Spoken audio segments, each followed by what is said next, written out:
Hey there, Marcus from Heel Toe Automotive here with another great video for you Heel Toe followers on YouTube.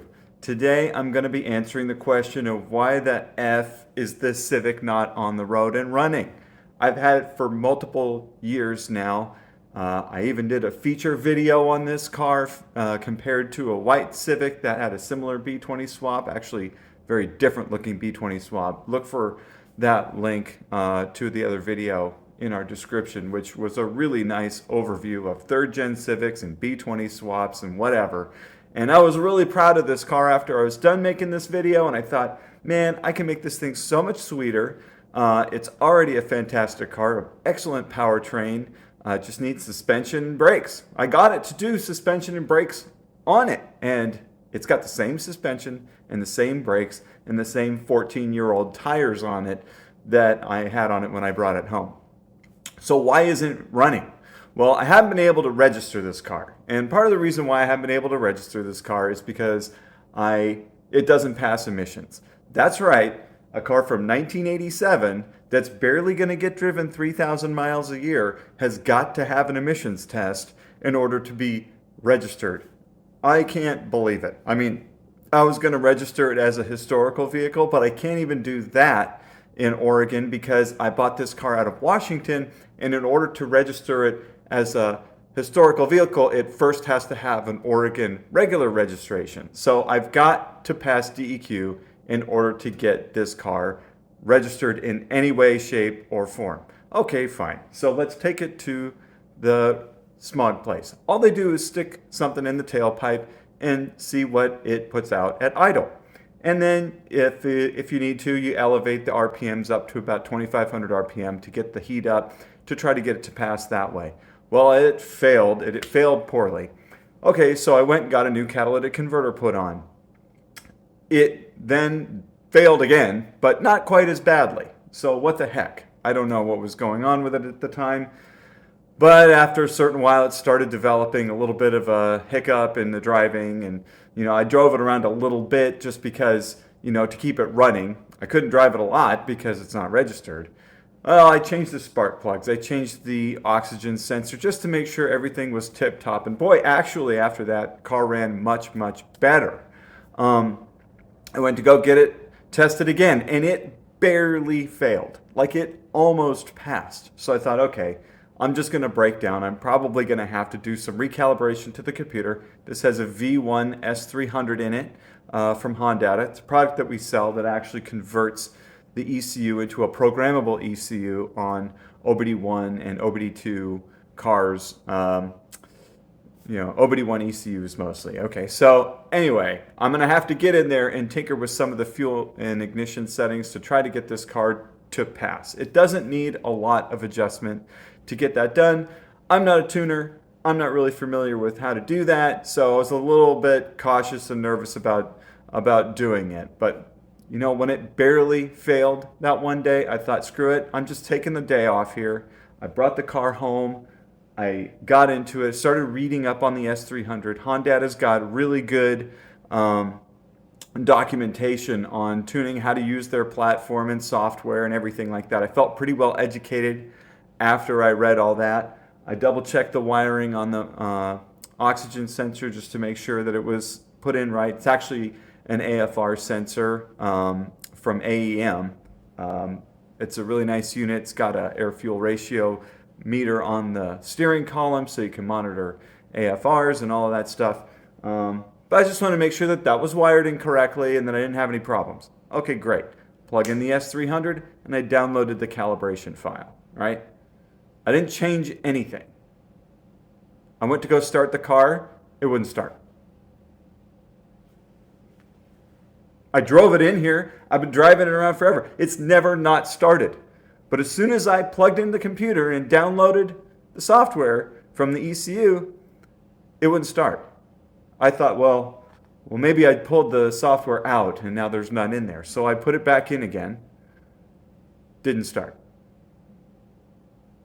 Why? Why is the car not starting? I couldn't figure it out. I tried to check for spark and it's got no spark. The fuel pump turns on It's got fuel. It cranks and cranks and cranks and cranks. It doesn't even sputter or anything like that, but it doesn't start.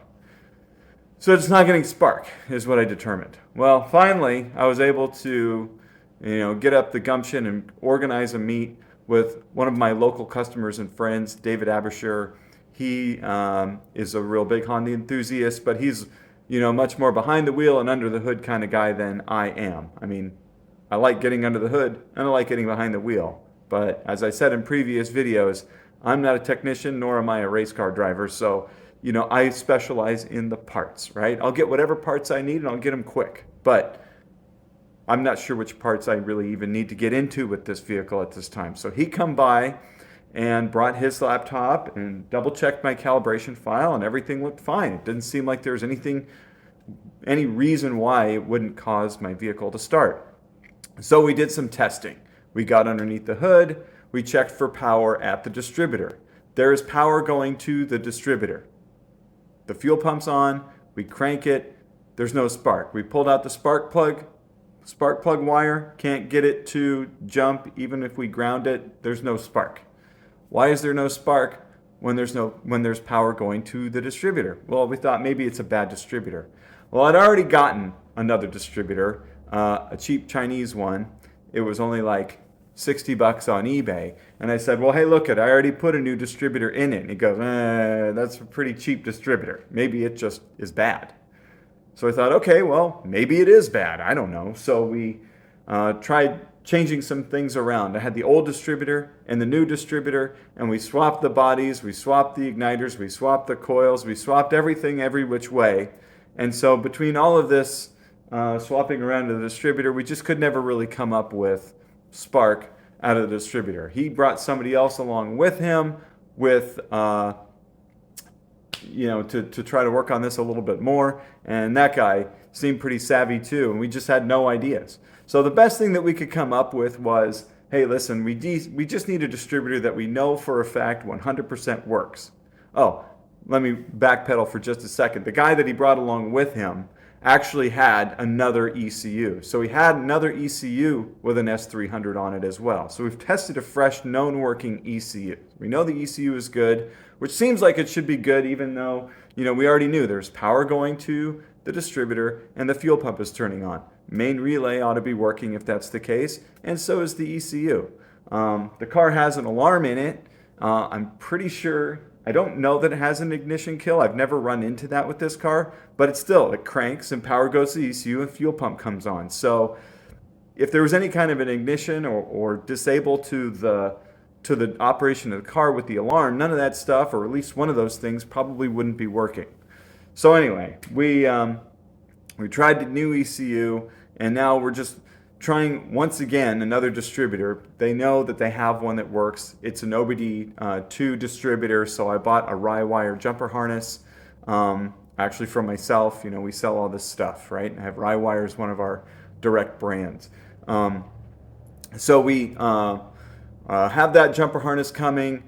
I'm going to get them back here with the other distributor, and then we'll just see once and for all, is this a distributor issue? Once we have a known working, not cheap, blah, blah, blah, we took this out of a running car, try it in this car. So we'll see how that goes, right? I am only really lukewarm on whether that is going to work or not, but we'll see.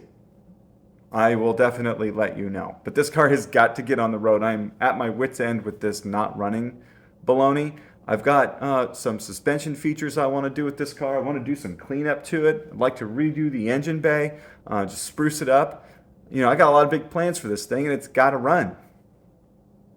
So wish me luck, guys. And if you have any ideas of what it might be, throw a comment down there below. Our diagnostic is pretty much run dry on this thing. So if you know anything, please feel free to leave a comment below and we'll check it out. All right, wish me luck.